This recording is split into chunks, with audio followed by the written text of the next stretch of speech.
Woodland gatherers, the Native Americans who lived in North America between about 3,500 years ago up to the point of contact, developed vast trading networks and, by extension, cities.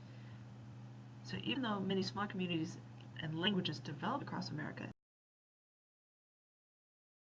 they shared many of their technologies and worked in a vast labyrinth of trade. Now, even 10,000 years ago, groups as far apart as 500 miles would come together to hunt.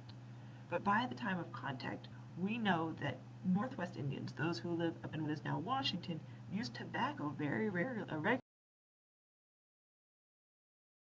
and that's grown in eastern United States, and it was traded west. So there was the only way that Native Americans in the Northwest could have access to tobacco if there was this extensive trade network. There was also urban civilizations that became trade centers. So unlike cities in Europe, Asia, and Africa, the urban centers in America did not develop in river basins, right? Products of agricultural strength. They emerged in more unusual places, mountain ranges, rainforests, dry valleys. These are places that are not especially good for agriculture, which is normally the basis for urbanization, but they are good places for a crossroads between different cultures. I'm going to give you a couple examples. The first one here is Cahokia.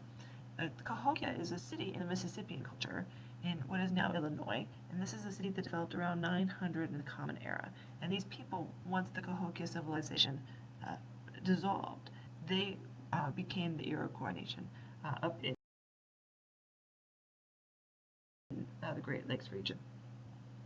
Now, the Mississippian culture created fortified political and ceremonial centers surrounded by outlying villages. So the centers were built around open plazas with platform burial mounds, temples, residences for elites, and most people were buried in simple graves. But the elite were buried with elaborate goods and ornaments. And we know from archaeological evidence that the elites were taller, they didn't work as much, they were less prone to illnesses than commoners, and the elites were probably worshipped in part as deities, as gods. Now, this is an example right here in East St. Louis in Illinois. And we know that in this city, Cahokia, there was about 20,000 people living in the city about 1,200 years ago. And is an artist's rendition of what that city would have looked like. Now, most of the people here would have worked as artisans. They would have survived mostly through trade. And one elite man who was buried here was buried on a bed of shell beads, which is clearly not something you find very much in Illinois. Along with him were about 50 young women between the ages of 18 and 23. So they were clearly sacrificed, and 4 men. So they were clearly people who sacrificed themselves, or the culture demanded the sacrifice to support this one man who died. Another is Chaco Canyon. This is in New Mexico, and this is in approximately 1,000 Common Era. These are trading networks, and what you see is towns consisting of about 200 contiguous rooms and kivas, those are the underground areas, surrounding a central plaza. And the goods, the manufactured goods, or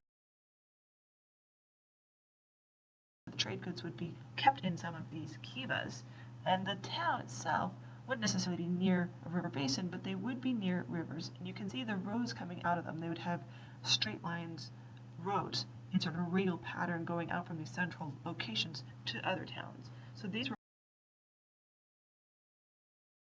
clearly trade networks. Now, both of these cities were gone by the time the Europeans arrived, probably by decades of drought and political warfare.